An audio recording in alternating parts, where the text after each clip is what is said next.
Hello, I'm Harun, and you have logged on to bolojawan.com.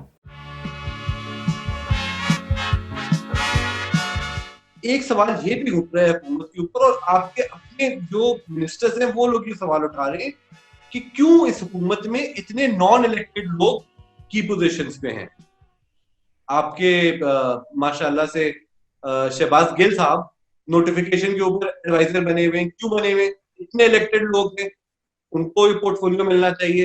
अच्छा, फिर नदीम बाबर साहब, अब्दुल रज़ाक दाऊद साहब, हफीज शेख साहब, ठीक है, ये तो चार पांच बड़े बड़े नाम है। इसके अलावा एक और पूरी फौज आपके पास मौजूद है। तो ये एक नाम है ना, ये जो आपने नाम लिए हैं, ये बेसिकली देखिए पीटीआई कोई एक्सपीरियंस पार्टी नहीं है। अगर सच्ची बताएं, देखिए आपको हुकूमत का एक्सपीरियंस नहीं है पीटीआई को, तो पीटीआई को एक्सपीरियंस लोगों की तो जरूरत थी। अगर आप एक नए बंदे से ला के बिठा देंगे, देखिए आपके पास उस तरह का एक्सपीरियंस नहीं है जिस तरह का नून लीग के पास है या पीपीपी के पास है, क्योंकि वो सालों से सुन ले मेरी सर ये बताए ना, शहबाज गिल के पास किस चीज का एक्सपीरियंस है सिवाय बदतमीजी के? कोई इस तरह का पोर्टफोलियो भी नहीं है ना कि जिससे कोई नुकसान हो रहा है। आपके पास स्पेशल एडवाइजर है प्राइम मिनिस्टर के, स्पेशल एडवाइजर है ना, तो वो तो अभी बातें कर रहे हैं। उनका कोई इस तरह का, जिस तरह का रिजाल दाऊद का है, हफीज शेख का पोर्टफोलियो है, उस तरह का तो शहबाज गिल का नहीं है पोर्टफोलियो ना। आप ये भी देखें कि उनका पोर्टफोलियो किस लेवल का है।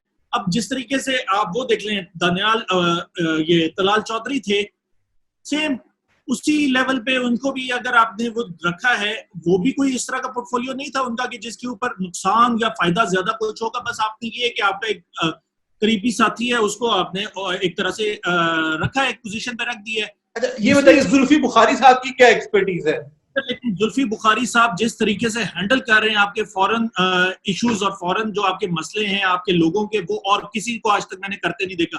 आपके पिछले फॉरेन मिनिस्टर थे मियां साहब खुद, मियां साहब ने जितना आपकी फॉरेन पॉलिसी को नुकसान पहुंचाया, आपका तो फॉरेन मिनिस्टर ही नहीं था नून लीग के अंदर। ये तो अभी आपके पास फॉरेन मिनिस्टर है और बड़ा। सर ये हमेशा की कंफ्यूजन है, फॉरेन मिनिस्टर तारिक फातमी साहब के पास पूरा पोर्टफोलियो था, आपके पास एडवाइजर था। जिस तरह हफीज शेख साहब आपके फॉरेन मिनिस्टर है, उसी तरह से तारिक फातमी साहब फॉरेन मिनिस्टर थे। ठीक है, मेरी बात सुनिए, जिस तरीके से हैंडल किया गया था आपकी फॉरेन पॉलिसी को, इंडिया आपके ऊपर चढ़ाई करता था, आप कुलभूषण तक का तो नाम नहीं ले सके थे। कुलभूषण को आप छोड़ दीजिए, अब आप अभी की बात करें ना।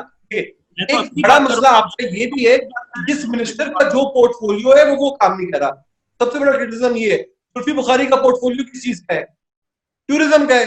वो टूरिज्म पे काम करे, उसका फॉरेन अफेयर से क्या लेना देना है? वो शाह महमूद कुरैशी का पोर्टफोलियो है, ठीक है। अच्छा, आपका मीडिया एंगेजमेंट किसका काम है? अब बाजवा साहब को, चिबली फराज साहब का है ना। फवाद चौधरी का इसमें क्या काम है? देखिए फवाद चौधरी अब मीडिया एंगेजमेंट में तो नहीं आ रहे ना, वो तो देखिए उनका सुहेल वड़ाइच को क्यों इंटरव्यू दे रहे?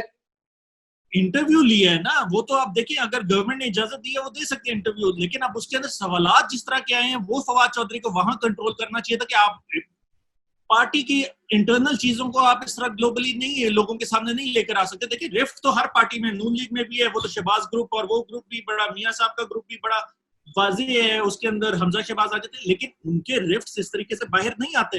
हाँ, अनऑफिशियली बाहर आ जाते हैं तो आ जाते हैं, लेकिन इस तरह से कोई मिनिस्टर बैठ के इस तरह बात नहीं करता। ये बड़ी क्लियर है। फवाद चौधरी साहब को इसके ऊपर थोड़ा सा देखना चाहिए। तो बाकी ये हुकूमत किस तरह कर रही है, हुकूमत को देखें, टफ टाइम तो आपके पास है, क्योंकि आपकी हुकूमत के बीच में वो अनफोर्सीन इश्यूज भी आ गए हैं जो कभी नहीं आए थे। आप कोरोना को उठा लें, कोरोना की वजह से आपको कितना नुकसान हुआ है, ये कभी पहले जिंदगी में नहीं हुआ था, किसी हुकूमत के अंदर नहीं हुआ था कि जी आपको इतने बिलियन डॉलर्स इस पे भी लगाने पड़ जाएंगे, इस तरह के इशू पे भी। दूसरा, आपने 5,000 अरब का कर्जा वापस किया है, तो शोर सिर्फ क्या मच रहा है जी, हुकूमत ने कर्जा लिया है, लेकिन उसके साथ साथ ये नहीं, जो अपोजिशन जब बोलती वो ये नहीं बोलती कि जी 5,000 अरब का कर्जा वापस भी किया गया है। और ये कोई छोटा अमाउंट नहीं है, क्योंकि देखिए आप जो पिछले कर्जे लेकर गए थे वो आपके इस टेन्योर के अंदर पूरे होने हैं, तो आपने वो भी देना है। उसके साथ साथ कोरोना के साथ आपने लड़ाई कर रहे हैं, आपकी अभी अब टेररिज्म का भी चल रहा है। बजट के अंदर आपने अभी देखिए किस तरीके से हैंडल किए बहुत सारी चीजें, और बजट आज अब ये अप्रूव भी हो गया है। तो हुकूमत को देखिए काम अगर देखा जाए, अब आप देख लें इसके ऊपर एक और मैं आपको देता हूँ। अली जफर साहब ने एक पोल की, अली जफर क्योंकि बहुत ज्यादा फॉलोअर्स हैं उनके, वो ये था कि जी इमरान खान की कारकर्दगी से आप कितने डिससैटिस्फाइड हैं।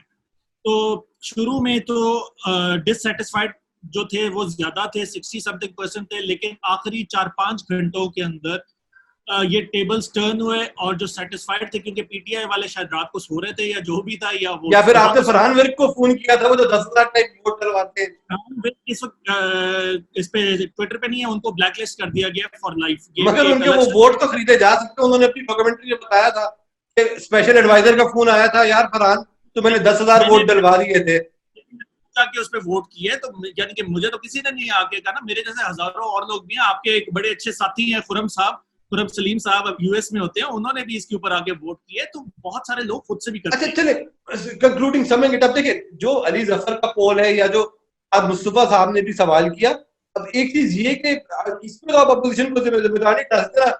फहद मुस्तफा का सवाल है, बीना मलिक जो पहले हुकूमत के सपोर्ट में ट्वीट करती थी, अब तो फहद मुस्तफा हो गए, अली जफर हो गए और जो सेलिब्रिटीज हो गए, ये जो लोग पीटीआई के सपोर्टर समझे जाते थे, ये लोग अगर सवाल कर रहे हैं तो कोई वजह तो है कि हुकूमत की कारकर्दगी उस लेवल पे नहीं है।